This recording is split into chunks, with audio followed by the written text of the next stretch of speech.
What is going on, everybody? Welcome back to Echo Base Network. You got Nick and Coach here. We're talking about George Lucas and what he just said. And I got to tell you this. First of all, Nick doesn't know any of this. He's not seen any of it. So we get a fresh reaction from Nick. But here's another thing. A lot of the rumors that have come out about George Lucas lately just got slaughtered by the man himself. And this is definitely worth looking at. He just torched Disney Star Wars. He literally just torched them. And we're going to go to the Hollywood Reporter and see exactly what he is quoted as saying.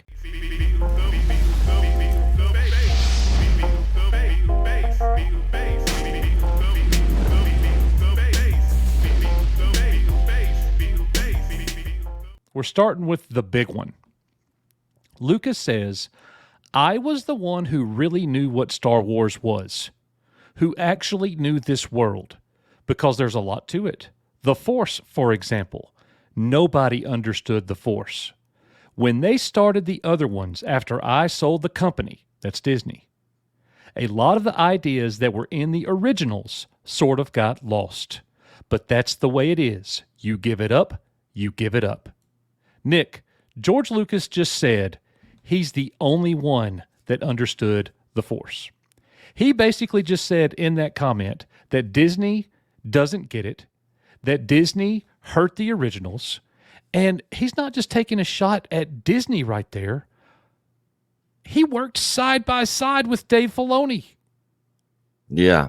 Dave Filoni is a cornerstone of Disney Star Wars. He's arguably, potentially going to be the next person to take it over. Yeah. And he basically just said Filoni don't get it.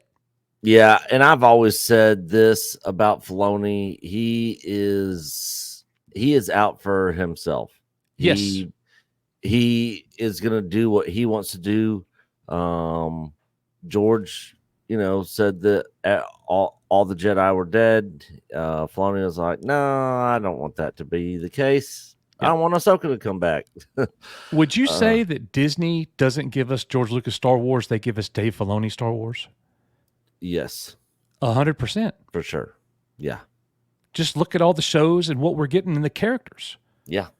It's characters that are important to Filoni. That's it. Yep. It's not George Lucas Star Wars. Yeah. And how funny is it, bro, that just a week or two ago, Pablo Hidalgo came out and said, well, George Lucas said, I mean, total hearsay, by the way, total hearsay. George Lucas liked Kenobi. It was one of his favorite things. Yeah. He said we did a great job. Bull crap. Yeah, no way. When he got a chance to pat Disney on the back, Nick, he didn't do it. Nope. I guarantee you, if I saw George Lucas out on the street and I said, is there any of the Disney Star Wars stuff that you actually liked that you thought was good? I bet he would be like, nope. Probably not. Probably not. And bro, do you remember look, we're going to keep going to his interview and what he said here at the Cannes Film Festival. But here's the thing. He's 80 years old. When the Nelson Peltz thing happened and Peltz lost, George Lucas came out publicly supporting the Disney board. Yeah. There were people all over the internet saying he was forced to do this. He's not in his right frame of mind. His wife made him do this. No. Go watch the interview. Go look at George Lucas. He's 80 years old, but he's articulate. He's sharp. Nobody made him do anything. He's saying exactly what he wants. And in his interview right here, he defends the prequels. He defends the prequels, and he talks about the fan backlash, but he also takes a major shot at what Disney has done to what he created. So looking at this, he starts out saying, I'm a stubborn guy, and I didn't want people to tell me how to make my movies. That's how he summed up the secret to his success. Speaking to a crowd of Pac fans Friday afternoon. The 80-year-old filmmaker was being honored at the Cannes Film Festival. Lucas said he felt nostalgic to be back at Cannes, where he presented his first feature, THX 1138, in 1971. He talks about how they weren't really interested in making money when he started doing movies. He just wanted to make great films. Then it gets into Star Wars. And this is where it really gets good. Star Wars is the franchise most folks in the audience came to hear Lucas discuss. And the director did not disappoint. No, he did not. He talked about securing licensing and merchandising rights for the first film. The studios didn't have licensing department, says Lucas, so it took longer to design a toy than it did to make a movie. And that's all good, but the juicy stuff.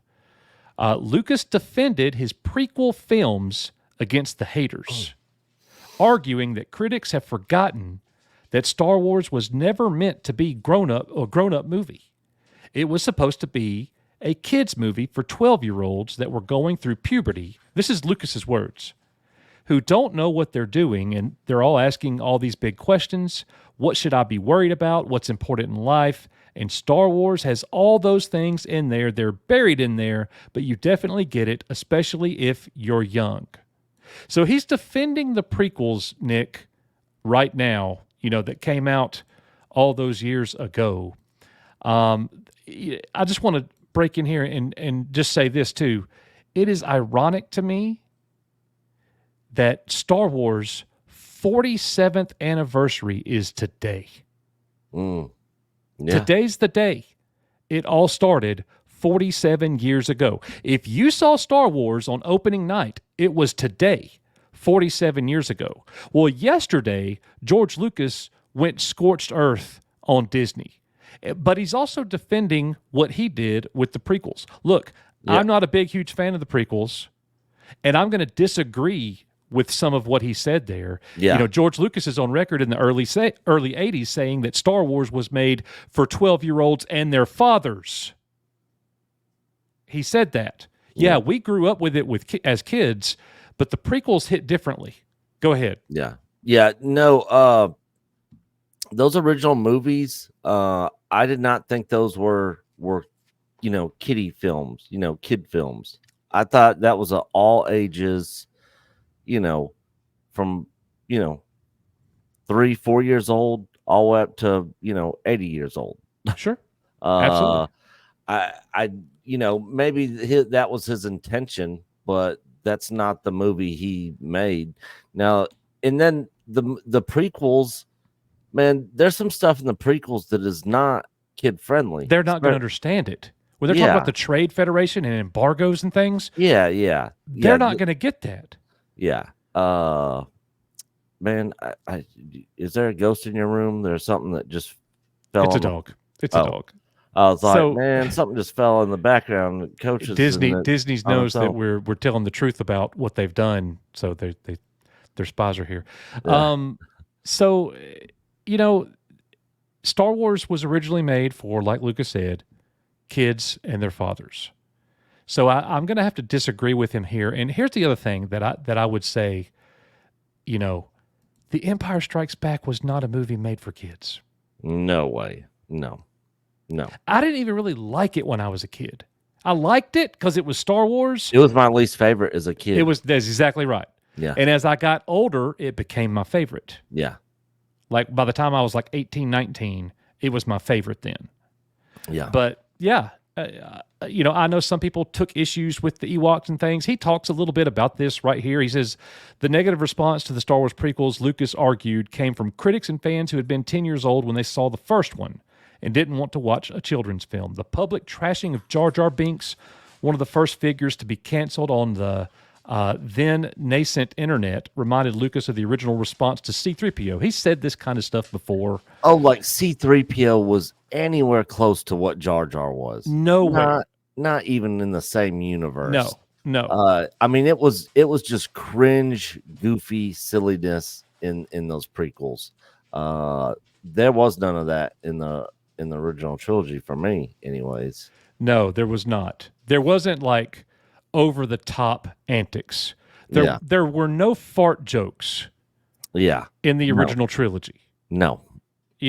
So Lucas also defended his decision to go back and clean up his original trilogy using new digital technology to make the film look the way he always wanted it to. He says, I'm a firm believer that the director or the writer or the filmmaker should have a right to have his movie be the way he wants it, says Lucas. Fans hoping for a 4K restored version of the original 77 Star Wars should not hold their breath. He said, we did release the original one on Laserdisc and everybody got really mad. They said it looks terrible. And I said, yeah, I know it did. That's what it looked like. So I'm going to have to say that, back in the 80s, George Lucas was all about preserving the original copies of films. That's something that he was known for. But when it came to his, there was a little bit of a double standard. Look, I'm totally fine with George Lucas making the special edition. And I appreciated watching the special edition when they came out. But the truth is, the special edition had some good scenes and had some good additions, but it had some really bad additions too. Oh, especially sure. Jabba's palace in Return of the Jedi. I cannot do it. I fast forward it every time. I cannot. I can't watch TV. it. It's awful. It's Yeah. absolutely awful. And Darth Vader's no with the Blu-ray. I cannot do it. That's so dumb. So, I appreciate George Lucas standing on his thoughts and his beliefs. I like that. I appreciate that about him. I respect that. But that's still something that even today, after all these years, I disagree with him on. Yeah. I mean, if he wants to do that, he certainly has the right to do it. They're his movies. But, for the fans that grew up with these, at least respect their memories and stuff and give us the originals as well. Exactly. Yep. Let the audience choose which version they want to watch. It's pretty simple. It's pretty simple. So anyways, the Hollywood Reporter says, discussing the Star Wars sequels made after he sold Lucasfilm to Disney in 2012 for $4.05 billion, Lucas said the new corporate bosses got a lot wrong. And this is the quote that we started with. I was the one who really knew what Star Wars was. The one, Nick. I was the one who really knew what Star Wars was, who actually knew this world because there's a lot to it. The Force, for example, nobody understood the Force. When they started other ones, Disney Star Wars, after I sold the company, a lot of the ideas that were in the originals sort of got lost. But that's the way it is. Like, dude, that is a massive shot at the story team, Pablo Hidalgo, Kathleen Kennedy, Dave Filoni, especially Dave Filoni. I wonder how he's feeling today. And here's the ironic part about it. All the speculation and stuff that George Lucas and everybody says and reports on that nobody knows. We haven't seen him. He's probably bedridden. He's an old man. He can't think for himself. They probably took his hand and made him sign something. No, he really said these things, and he said it yesterday on the eve of the 47th real anniversary of the movie. What were you going to say? I don't know how much Filoni had with the sequel trilogy.